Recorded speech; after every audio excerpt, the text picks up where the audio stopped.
வணக்கம். செய்திகள் வாசிப்பவர் மோசஸ் ரத்னராஜ். செய்திகளை விரிவாக பார்க்கலாம். நடந்து முடிந்த சட்டமன்ற தேர்தலுக்கான வாக்கு எண்ணிக்கை இன்னும் சில தினங்களில் இருக்கும் நிலையில் எந்தெந்த கூட்டணி கட்சிகளும் எந்த சட்டமன்ற தொகுதிகளில் வெல்வதற்கு வாய்ப்பு இருக்கிறது என்பதை உணர்த்தும் வாக்குப்பதிவிற்கு பிந்தைய கருத்து கணிப்புகள் நேற்றைய தினம் வெளியாகி மிகப்பெரிய அளவில் பேசு பொருளாகியுள்ளது. அதில் பெரும்பாலான கணிப்புகள் திமுக ஆட்சியை தக்கவைக்கும் என தெரிவிக்கப்பட்டுள்ள நிலையில் எதிர்க்கட்சியை சார்ந்தவர்கள் இது கருத்து கணிப்பு கிடைக்காது, கருத்து திணிப்பு என விமர்சித்து வருவதோடு ஆட்சி அமைக்கப் போவது நாங்கள்தான் என கூறி வருகின்றனர். இந்நிலையில் சென்னை விமான நிலையத்தில் செய்தியாளர்களை சந்தித்த பாஜக மூத்த நிர்வாகியும் மயிலாப்பூர் தொகுதி வேட்பாளருமான தமிழிசை சவுந்தரராஜன், எக்ஸிட் போல் என்பது துல்லியமான தேர்தல் முடிவுகள் இல்லை, அது பற்றி எப்படி கருத்து சொல்ல முடியும் என கேள்வி எழுப்பியதோடு உண்மையான முடிவுகள் வரட்டும், அதன் பிறகு என்னுடைய கருத்தை சொல்கிறேன் எனவும் கூறினார்.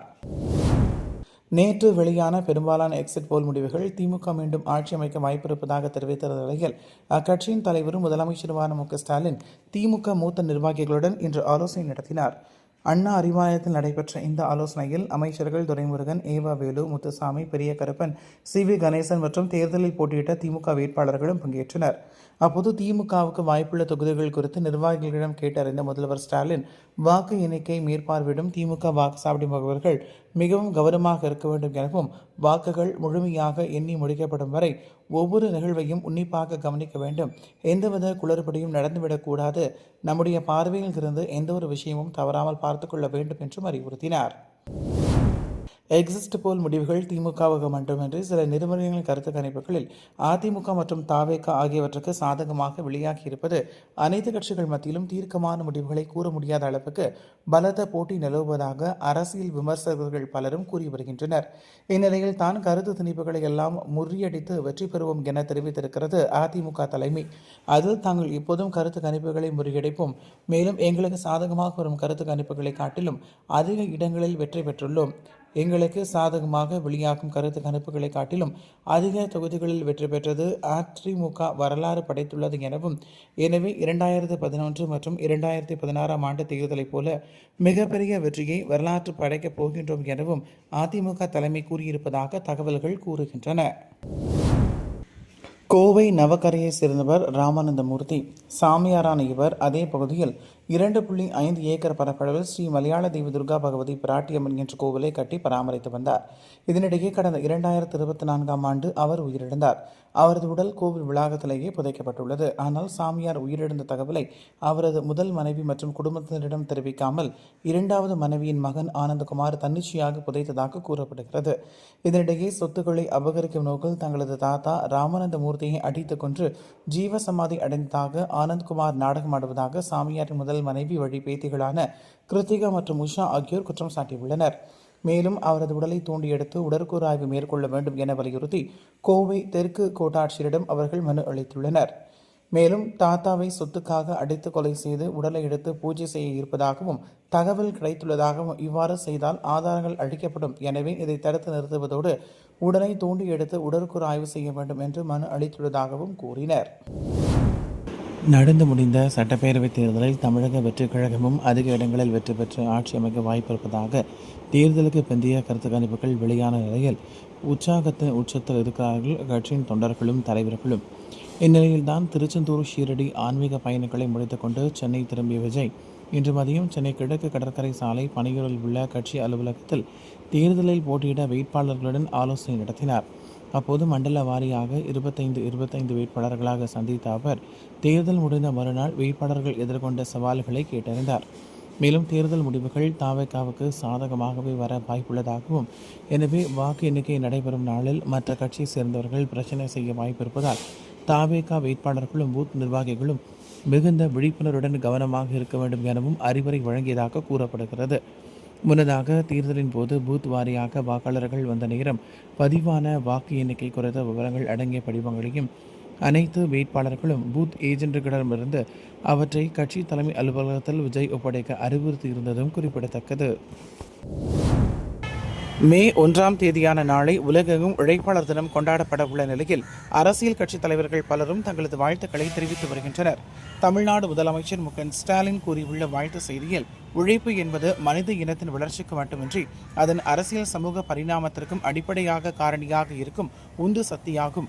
உலகினை உழைப்பால் செலுத்தும் உலகனுக்கு தங்கள் வியர்வால் உயிரிட்டும் பாட்டாளி வர்க்கத்தினருக்கு எனது உழைப்பாளர் நல் வாழ்த்துக்களை தெரிவித்துக் கொள்கிறேன் என வாழ்த்துக்களை கூறியதோடு அண்ணா கலைஞர் காலம் தொட்டு உழைக்கும் தொழிலாளர்கள், மகளிர், திருநங்கைகள் என அனைவருக்கும் திராவிட முன்னேற்ற கழக அரசு செயல்படுத்திய திட்டங்கள் அனைத்தையும் நினைவு கூர்ந்தார். இறுதியாக உழைப்பையும் உழைப்போரையும் கொண்டாடும் இந்த மே நாளில் திராவிட முன்னேற்றக் கழகம் தொழிலாளர்களின் உண்மை தோழனாக என்றென்றும் திகழ்ந்திடும் என்ற உறுதியையும் உழைக்கும் தோழர்களுக்கு அவர் தம் குடும்பத்தினர் அனைவருக்கும் உளமார்ந்த வாழ்த்துக்களையும் தெரிவித்துக் கொள்கிறேன் என அவர் கூறியுள்ளார். இதேபோல் அதிமுக பொதுச் செயலாளர் எடப்பாடி பழனிசாமி வெளியிட்டுள்ள வாழ்த்து செய்தியில் உழைக்கும் கரங்களின் ஒற்றுமையை உணர்த்தி உழைப்பின் பெருமையை உலகுக்கு பறைசாற்றும் தொழிலாளர் தினமாகி மே தின திருநாளில் தொழிலாளர் பெருமக்கள் அனைவருக்கும் எனது உள்ளங்கடிர்ந்த மே தின வாழ்த்துக்களை மகிழ்ச்சியோடு தெரிவித்துக் கொள்கிறேன் எனவும் நம்பிக்கையோடு உழைத்தால் வாழ்வில் வெற்றி பெறுவது நிச்சயம் என்பதை தெரிவித்துக் கொண்டு தொழிலாளர்கள் அனைவருக்கும் புரட்சித் தலைவர் எம்ஜிஆர், புரட்சித் தலைவி அம்மா ஆகியோரது நல்வழியில் எனது உளமார்ந்த மே தின நல்வாழ்த்துக்களை மீண்டும் ஒருமுறை உரித்தாக்கிக் கொள்கிறேன் என கூறியுள்ளார். ஹோசூர் மற்றும் அதன் சுற்றுப்புற பகுதிகளில் சுமார் 5000 ஏக்கர் பரப்பளவில் பலவிதமான ரோஜா மலர்கள் சாகுபடி செய்யப்பட்டு வருகிறது. இங்கிருந்து விவசாயிகள் ரோஜா மலர்களை உற்பத்தி செய்து இந்தியாவின் உள்நாட்டு தேவைகளுக்கும் வெளிநாடுகளுக்கும் அதிக அளவில் ஏற்றுமதி செய்து வருகின்றனர். இங்குள்ள பெரும்பான்மையான பசுமை குடில் ரோஜா தோட்டங்களில் 90 விழுக்காடு அசாம், உத்தரப்பிரதேசம், பீகார் போன்ற மாநிலங்களைச் சேர்ந்தோர் அதிக அளவில் பணிபுரிந்து வருகின்றனர். இந்நிலையில் ஹோசூர் பகுதியில் ரோஜா தோட்டங்களில் பணிபுரிந்து வந்த அசாம் மாநில தொழிலாளர்கள் கடந்த 9ஆம் தேதி நடைபெற்ற வாக்குப்பதிவுக்கு முன்பாகவே ஹோசூரில் இருந்து தங்களது சொந்த ஊர்களுக்கு புறப்பட்ட சென்ற நிலையில் தற்போது அனைத்து ரோஜா மலர் தோட்டங்களுக்கு கூலி ஆட்கள் பற்றாக்குறை ஏற்பட்டதால் ரோஜா தோட்டங்களை பராமரிப்பு செய்ய முடியாமல் ரோஜா மலர்களை இலைப்பை நோய்கள் அதிக அளவில் தாக்கி வருவதாக கூறுகின்றனர். மேலும் இந்த நோய் தாக்குதலால் செடிகளில் பூத்து குலுங்கும் ரோஜா மலர்கள் காய்ந்து கருகி தோட்டம் முழுவதும் கொஞ்சம் கொஞ்சமாக அழிந்து போவதால் ஒரு ஏக்கருக்கு 5 லட்சம் ரூபாய் வரை மலர் உற்பத்தியாளர்களுக்கு நஷ்டம் ஏற்பட்டுள்ளதாக கூறப்படுகிறது. இந்நிலையில் தான் வரும் காலத்தில் 100 நாள் வேலைவாய்ப்பு திட்டத்தில் பணிபுரியும் தொழிலாளர்களை தங்களது பண்ணைக்கு வேலைக்கு ஆண்டு முழுவதும் வேலை கொடுக்க தாங்கள் தயாராக இருப்பதாகவும் பணியாட்களுக்கு அதிக ஊதியம் கிடைக்கும் எனவும் கூறும் ரோஜா விவசாயிகள் தமிழக அரசு இது தொடர்பாக நடவடிக்கை எடுக்க வேண்டும் என தெரிவித்தனர். வணக்கம், நான் ஓசூர்லேருந்து ஹரீஷ் பேசுகிறேன். நான் 40 ஏக்கரில் க்ரீன் ஹவுஸ் அமைச்சு மலர்கள் சாகுபாடு செய்து கொண்டிருக்கேன். அதே மாதிரி வெளிநாடுகளுக்கும் இந்தியா ஃபுல்லாக ஏற்றுமதியும் பண்ணிகிட்ருக்கேன் கடந்த 13 வருஷமாக. இந்த வருஷம் பார்த்திங்கன்னா லேபர்ஸ் இல்லாததுனால தோட்டத்தில் இருக்க பூ எல்லாமே மருந்து தெளிக்காமல் எல்லாமே கருகி போச்சு. இது என்ன ஒரே காரணம்னா, அசாமில் எலெக்ஷன் இருக்கிறதுனால இந்த லேபர்ஸ் ஃபுல்லாக அசாமுக்கு போயிட்டாங்க. இன்னொரு உத்தரப்பிரதேஷ், மகாராஷ்டிரா, மத்திய பிரதேஷ் இவங்க எல்லாமே கிளம்பி போயிட்டாங்க. இதில் ஒரு பெரிய பிரச்சனை, அந்த லோக்கலில் இருக்கிற லேபர்ஸை நம்ம தமிழ் ஆட்களை வச்சு பண்ணலாம் அப்படின்னு சொன்னால் அவங்க எல்லாமே ஏரி வேலைக்கு போயிட்டாங்க. இங்கே வந்து லேபர்ஸே கிடையாது, விவசாயம் பண்ணுறதுக்கு ஒருத்தர் கூட லேபர்ஸே இல்லை. அதனால தான் நீங்கள் ஒசூர் தாலுக்கு கிருஷ்ணகிரி டிஸ்ட்ரிக்டில் பசுமையில் கோயில் அமைச்சு இதில் பார்த்திங்கன்னா என்ன ப்ரொடக்ஷன் எடுக்கணுன்றதுக்காக லேபர் வேணும். மிஷினரிஸ் வந்து நம்மளுக்கு மற்ற வெளிநாட்டில் இருக்கிற மிஷினரிஸு டெக்னாலஜி நம்மக்கிட்ட இல்லை. இருந்தாலும் அது வந்து ரொம்ப காஸ்ட் அதிகம். அதனால வந்து தான் லேபர்ஸ் வந்து வச்சு இதெல்லாமே பண்ணிட்டு இருந்தோம். இப்போ பார்த்தீங்கன்னா லேபர்ஸ் ஒருத்தர் கூட இல்லை. எல்லா ஃபார்ம்லேயும் இதே தான் பிரச்சனை, லேபர்ஸ் இல்லாமல் விட்டுட்டாங்க. இது வந்து ரொம்ப பெரிய லாஸ் ஆகிட்டுருக்கு. ஏன்னு கேட்டிங்கன்னா, ஓப்பன் ஃபீல்டுக்கும் இந்த க்ரீன் ஹவுஸுக்கும் வந்து க்ரீன் ஹவுஸ் அமைக்கிறதுக்கே 50 லட்ச ரூபா ஆகுது. ஓப்பன் ஃபீல்டில் 1, 2 லட்சம், 3 லட்சம் போட்டால் கிராப்பு வந்தால் வரும், இல்லைன்னா போயிடும். ஆனால் இந்த க்ரீன் ஹவுஸ் அப்படி கிடையாது. 50 லட்ச ரூபா, 60 லட்ச ரூபா முதலீடு போட்டு இந்த க்ரீன் ஹவுஸ் அமைச்சு இதில் மலர்கள் சாகுபாடு செய்யுது. இந்த மாதிரி நேரத்தில் நம்ம லோன் கட்ட முடியாமல், சொன்ன நேரத்துக்கு பூ வந்து வெளிநாடுகளுக்கும் வெளி மாநிலங்களுக்கும் கொடுக்க முடியாமல் இந்த மாதிரி எல்லா சிக்கல்லையும் வந்து விவசாயிங்க வந்து மாட்டிகிட்டு இருக்காங்க. இந்த கிருஷ்ணகிரி டிஸ்ட்ரிக்டில் அந்த 100 நாள் வேலைவாய்ப்பு திட்டத்தில் இருக்க லேபர்ஸ் வந்து இந்த க்ரீன் ஹவுஸுக்கும் மற்ற ஓப்பன் ஃபீல்டு இருக்க விவசாயத்துக்கும் கொடுக்கணுன்றது எங்கள் ஒரு முக்கியமான கோரிக்கை.